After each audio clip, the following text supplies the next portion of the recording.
Debemos tener presentes las definiciones anteriores y posteriores de la filosofía. ¿Y después?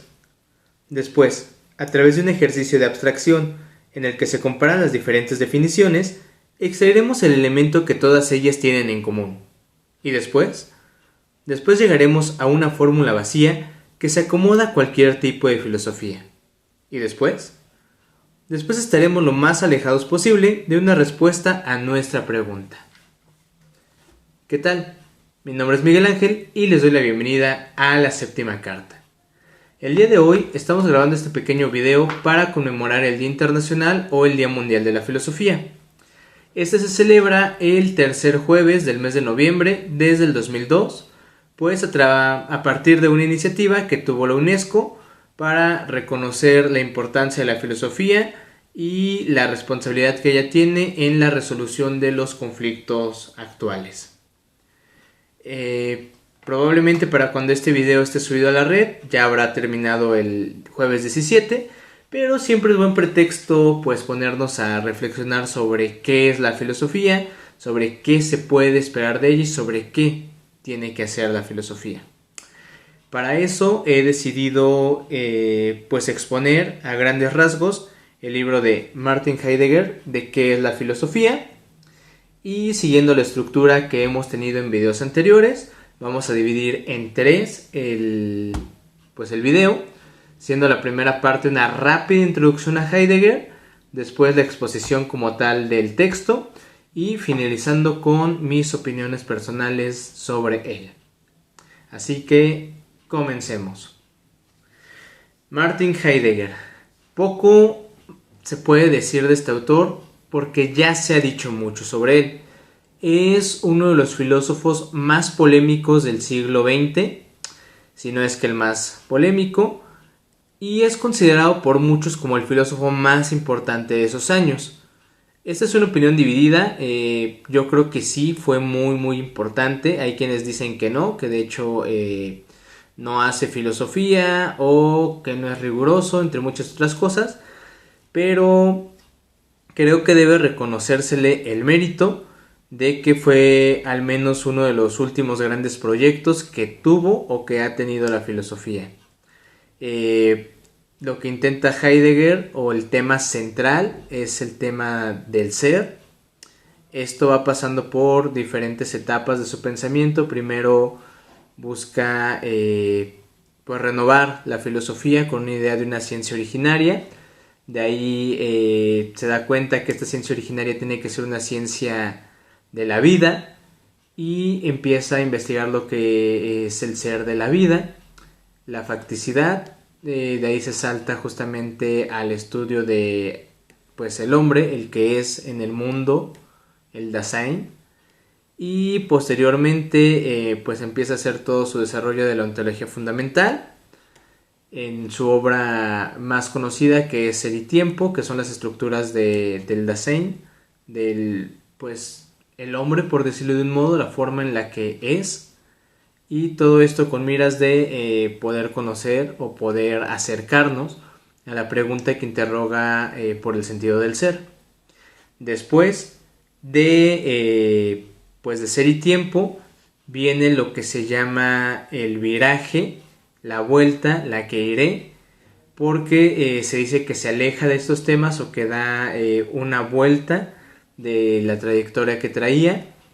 Yo soy más de la idea de que no es una vuelta, sino una profundización, de que Heidegger tiene ya los temas centrales que va a estar trabajando y empieza a buscar la manera de ir más allá sobre estos mismos temas. Pero bueno, todavía estoy desarrollando parte de eso. No veo una ruptura, sino una continuidad y una profundización en su pensamiento. Pues es muy polémico también por su vida personal. Hay al menos dos aspectos o tres que siempre se destacan de su vida relacionados a su pensamiento. El primero es su relación con Edmund Husserl, el padre de la fenomenología, también filósofo del cual Heidegger pues tomó mucho, se nutrió mucho y al final del día le da, por así decirlo, la estocada tanto filosófica como humanamente al que había sido su gran maestro. Y pues eso, ¿no? Su relación siempre fue de amor y odio por parte de Heidegger. Se le conoce también por su adhesión al Partido Nacional Socialista, al partido nazi durante la Segunda Guerra Mundial. Heidegger de hecho era rector de la Universidad de Friburgo en esos años y fue un claro simpatizante del pensamiento nazi, según se dice. Aún tengo pendiente el estudio de los Cuadernos Negros, donde se revela mucho de esto, pero sin duda sí estuvo adherido al menos al partido. La tercera cuestión que se le echa en cara o con el cual siempre se le confronta la vida personal es su relación con Hannah Arendt, otra gran filósofa que fue su alumna. Heidegger para ese entonces ya estaba casada. Y pues además la polémica es porque Arendt era de origen judío y pues como acabamos de comentar, Heidegger comulgaba completamente con el partido nazi, con la ideología nazi. Más allá de eso, pues es un pensador que dio mucho de qué hablar pues en los años que estuvo vigente. ¿Por qué? Porque tuvo su trayectoria profesional como profesor. Después viene lo que se le llama el silencio, es decir, se titula él como profesor, se habilita pues para dar clases, para ser asistente, etc. Y fueron largos años en los que él solamente se dedicó a dar clases. Se esperaba que un hombre como él, que muchos reconocían el genio filosófico que tenía, pues publicara muchos libros y artículos, lo cual no hizo hasta Ser y Tiempo. Y después de Ser y Tiempo nuevamente viene como un espacio de silencio, sobre todo después de los años de la guerra. Y pues después de todo ello viene esto que acabamos de llamar del viraje, la que iré, que pues ya es un Heidegger que se va acercando más al análisis del lenguaje desde la poesía y otras cuestiones. Entonces pues eso, ¿no? Dio mucho de qué hablar después también de estos años de silencio. Y es un pensador que considero muy interesante. No podría decir si se debe o no, si se tiene o no que separar su vida personal de la obra, pero su obra al menos creo que sí merece ser estudiada, ¿no? Vamos entonces de lleno al libro que nos atañe el día de hoy, que es Filosofía. Es una pequeña conferencia que da justamente en un coloquio que da frente a una universidad, y el tema del coloquio es justamente qué es la filosofía, ¿no? Es un coloquio que trataba de investigar qué es la filosofía, su naturaleza, perspectivas, etc. Entonces Heidegger es invitado y pronuncia la conferencia que tenemos entre manos. Este texto tal cual pertenece a esta segunda etapa, a la etapa ya después de la que iré. Entonces ya es un Heidegger que estuvo consumado, un Heidegger que fue famosísimo por Ser y Tiempo, y un Heidegger que se pone a analizar básicamente todo lo que ha dicho, y como mencionaba hace un momento, pues trata de profundizar en todos estos temas para llegar a la filosofía o llegar al ser de una manera más originaria. El texto, me parece, se puede dividir también en tres partes. El primero, pues nos empieza Heidegger a problematizar la pregunta de qué es la filosofía. Después nos enseña una dirección que nos puede dar la pregunta para contestarla, y después de ello, pues ya el cierre de la conferencia. Heidegger comienza diciendo que la pregunta ¿qué es la filosofía? Es una pregunta muy amplia. Y al hacer una pregunta de esta índole, corremos el riesgo de que pues nuestro tema de investigación quede sin límites, quede indefinido, y entonces se puede abordar desde muchos ángulos, desde muchos caminos, y muchos de ellos correctos. Esto es bien importante, ¿por qué? Porque aquí parece Heidegger empezar a darnos cuenta de que la filosofía se puede interpretar de muchas maneras. Y esto es algo que debemos de tener presente, porque uno de los reproches que se le hacían y se le siguen haciendo a la filosofía es esto, de que no hay una línea continua, de que no se llega a una verdad y se progresa sobre ella, sino de que cada filósofo o cada sistema o cada corriente va a tener una verdad propia, ¿no? ¿Por qué? Porque pues se puede abordar desde muchos puntos de vista el tema de la filosofía, y dice Heidegger, muchos de ellos pueden ser correctos.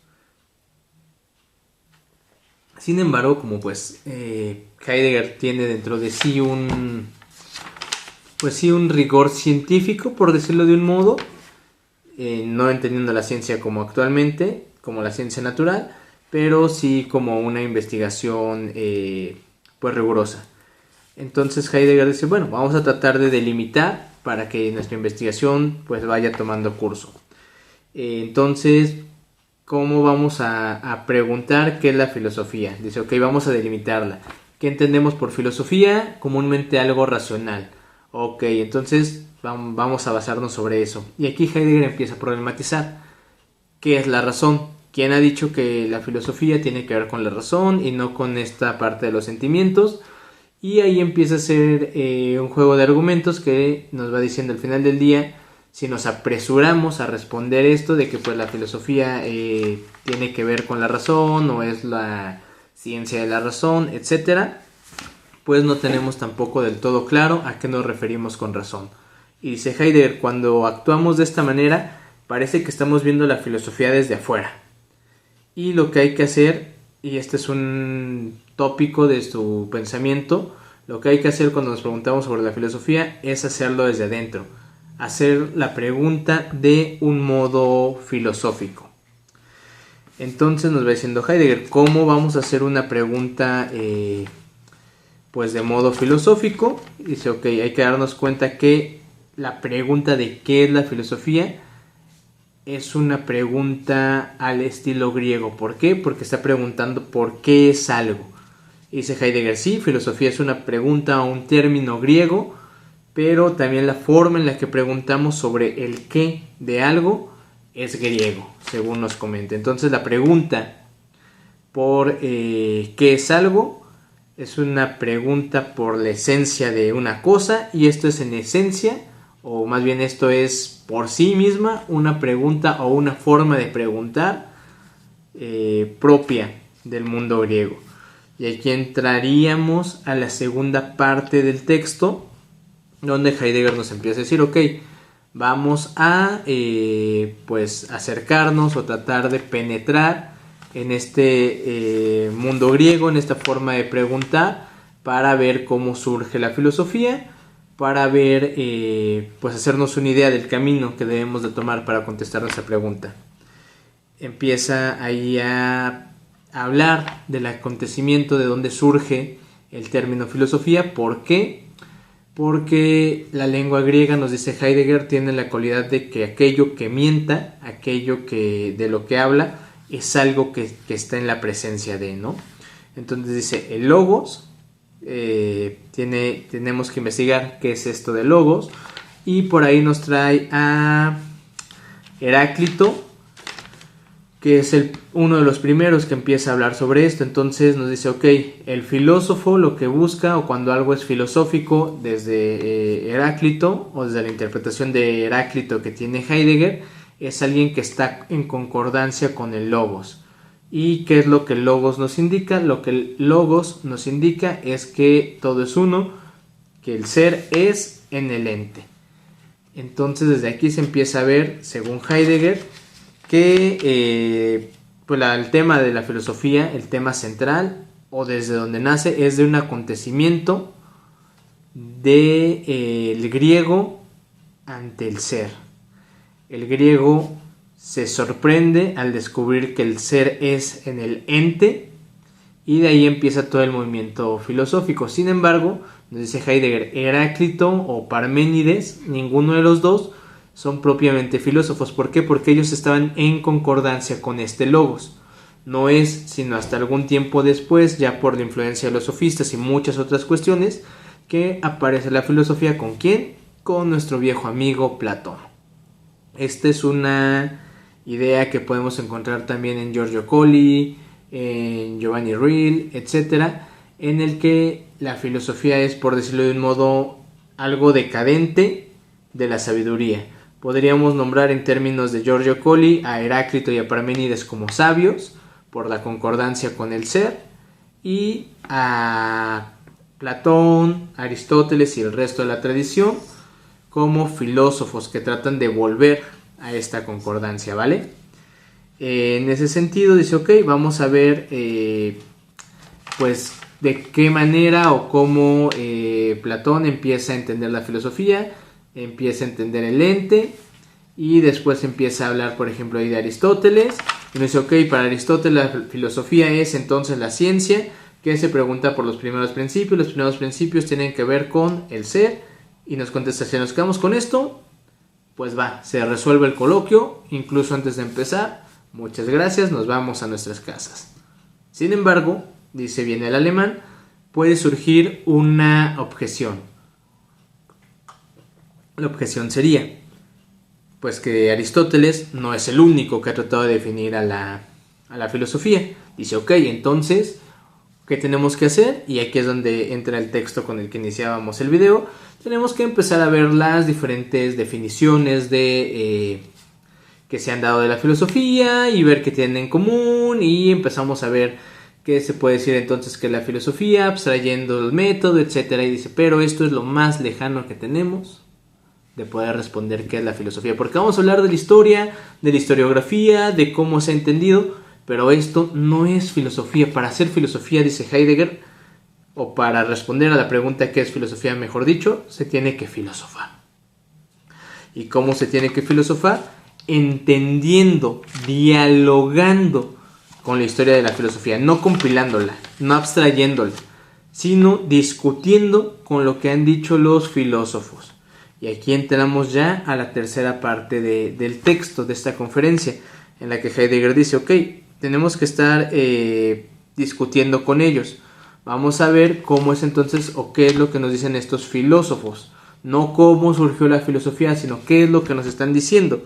Dice, ok, nos están diciendo que la filosofía surge del asombro. Ok, esto es en la época clásica, sin embargo no siempre fue así.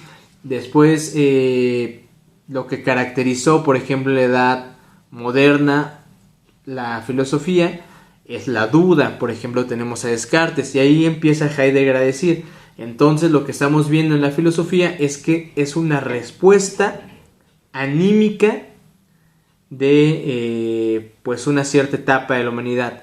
¿Cómo responde el griego al ser? Con asombro.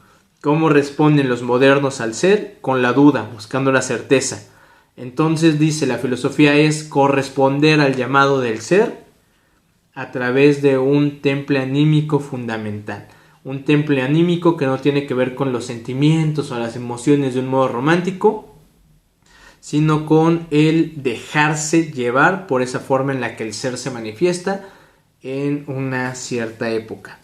Y aquí viene algo muy interesante, porque dice Heidegger, no podemos en este momento, en los años 1950 que él pronuncia en la conferencia, delimitar cuál es el temple anímico fundamental de la época moderna. Él dice que nosotros consideraríamos la época contemporánea. Quizá ahí tengamos que estar trabajando para poder delimitar cuál es nuestro temple anímico fundamental, y pues con base en eso también poder tener una perspectiva mayor de la filosofía, poder entender qué tiene que decir la filosofía actualmente. Y va terminando la conferencia diciendo, ok, si estamos hablando de que la filosofía es un corresponder, de que tiene algo que decir, entonces tiene que ver con el lenguaje. ¿Con qué lenguaje? Y bueno, ahí se va acercando al lenguaje poético, ¿no? Nos dice Heidegger, quizá lo que tenemos que hacer actualmente es buscar el temple anímico, pues de la mano de la poesía, ¿no? Recordemos que en toda esta etapa del segundo Heidegger, por llamarlo de un modo, pues se ve un acercamiento a este tipo de lenguaje poético, figurativo. Mucho el estudio de Hölderlin, por ejemplo. Y pues eso, Heidegger propone que quizá la filosofía actualmente tenga que ver más con la poesía que con lo analítico, pero de nuevo nos hace la invitación a estar reflexionando una y otra vez sobre la naturaleza de la filosofía. Y es por eso que yo quise retomar el texto, porque creo que el Día Internacional de la Filosofía nos da la oportunidad de preguntarnos si realmente, como dice la UNESCO, le corresponde a la filosofía resolver problemas. Si sí, ¿cómo lo va a hacer? ¿Le es propio? ¿No le es propio? Entonces tenemos mucho por hacer todavía o por pensar. Parte final del video. Recomiendo el texto, sí, definitivamente es un texto pesado. ¿Por qué? Porque introduce muchos términos en griego, algunas palabras en francés. Es gala de la erudición que tenía Heidegger. Pues ya varios conceptos que maneja aquí se han desarrollado en cursos o libros anteriores de Heidegger. Entonces es pesado, pero es muy interesante, sobre todo por esta vena que deja abierta al final, ¿no? Y de hecho él termina con una frase de Aristóteles, del el ser se puede decir, se puede interpretar de muchas maneras, entonces ocurre mucho con la filosofía también. En ese sentido, creo que es labor del filósofo actualmente, pues ver de qué manera podemos interpretar ahora la filosofía. Finalizo el video con una anécdota. Hace ya 4 años estaba en Aguascalientes con los coordinadores de programas de humanidades de muchas universidades. Contábamos experiencias y demás. Algo en común es justamente que parece que muchas carreras o mucha parte de la sociedad no reconoce la importancia de la filosofía y dijimos, ¿qué vamos a hacer? ¿La vamos a dejar morir? No. ¿La vamos a imponer? No. Entonces lo que tenemos que hacer es ver lo filosófico de cada profesión, decíamos en ese momento. Y pues por ejemplo en el caso de uno de estos coordinadores había estado trabajando durante un tiempo con ingenieros en varios proyectos y él decía, yo no puedo descansar hasta que la ingeniería sea entonces filosófica. La invitación que hago retomando a Heidegger y retomando esta anécdota es justamente uno, preguntarnos nuevamente por la naturaleza de la filosofía.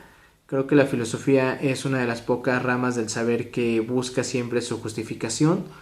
Entonces hagámoslo, veamos qué perspectivas y qué retos tenemos actualmente y no demos por muerta la filosofía hasta que el mundo sea filosófico.